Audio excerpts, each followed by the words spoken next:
Joseph M. Scriven was born September 10, 1819, in Ballymoney Lodge, Banbridge, County Down, Northern Ireland. At age 16, he attended Addiscombe Military College near London, England, but withdrew for health reasons. In 1842, he received a B.A. from Trinity College, Dublin. It was around this time he joined a Plymouth Brethren church. At 25, he fell in love and became engaged. However, his fiancée fell from her horse while crossing a bridge as Joseph stood waiting on the other side. She drowned in the River Bann the day before they were to marry. In his grief, he left Ireland to begin a new life in Canada. He set sail in 1845 on the ship Perseverance, but soon returned to the British Isles. In England, he fell in love with a Miss Falconer, but a rival stole his young lady away. In 1847, Joseph came back to Canada and about 1857 moved to Bewdley near Port Hope, where he served as tutor to the children of naval officer Robert Pengelly. He fell in love again and became engaged to Pengelly's niece, Eliza Roach. After being converted in April 1860, Eliza was immersed in cold Rice Lake. Already seriously ill with consumption, she developed pneumonia and within 4 months died on August 6, 1860. Once again, his spirit was crushed. Yet Scriven's faith upheld him. He was known to hold to the authority of God's word. He never married, but worked hard and gave generously of his every resource to help the poor, including his own clothes.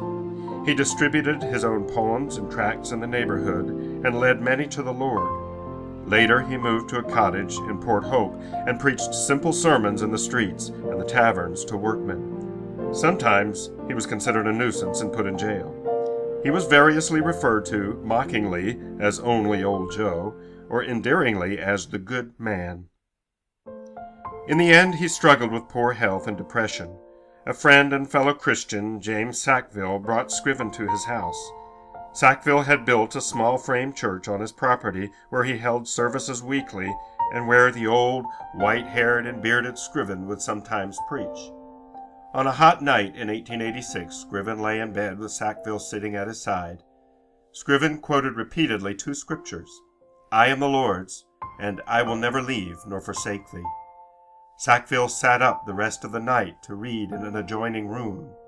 At 5 a.m., he entered Scriven's room only to find it empty.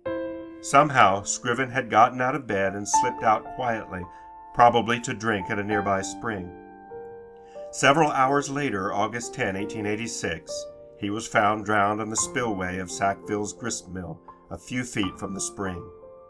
Some say it was murder and some say suicide, but it is generally believed that he had either fainted or fallen into the spillway. He was buried in the Pengelly Cemetery in an unmarked grave between Eliza Roach and Commander Pengelly. In reality, however, Scriven was to touch far more lives than he or his contemporaries could ever know. Around the time Eliza died, Scriven received word from Ireland that his mother was ill. He could not travel to be with her, so instead, he wrote a letter of comfort and enclosed a simple little poem entitled, "What a Friend We Have in Jesus."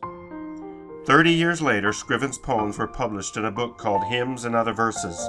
Soon, Charles C. Converse put music to What a Friend. Well-known musician and revivalist Ira D. Sankey included it as the last hymn in his Gospel Hymns, number 1. It is said that one traveler from Europe heard immigrants from different countries aboard a steamer singing this hymn together in one tongue. Criminals on the scaffold have requested to hear it. It has been sung from little country churches to the Vatican. It is said that it was a favorite of President Eisenhower. Millions of souls have found comfort and hope in its simple words. Though his life appeared one of sadness and insignificance, he had actually, in simple and consistent ways, touched many lives. On May 24, 1920, the people of his town in Port Hope erected a monument to his honor. 6,000 people were in attendance.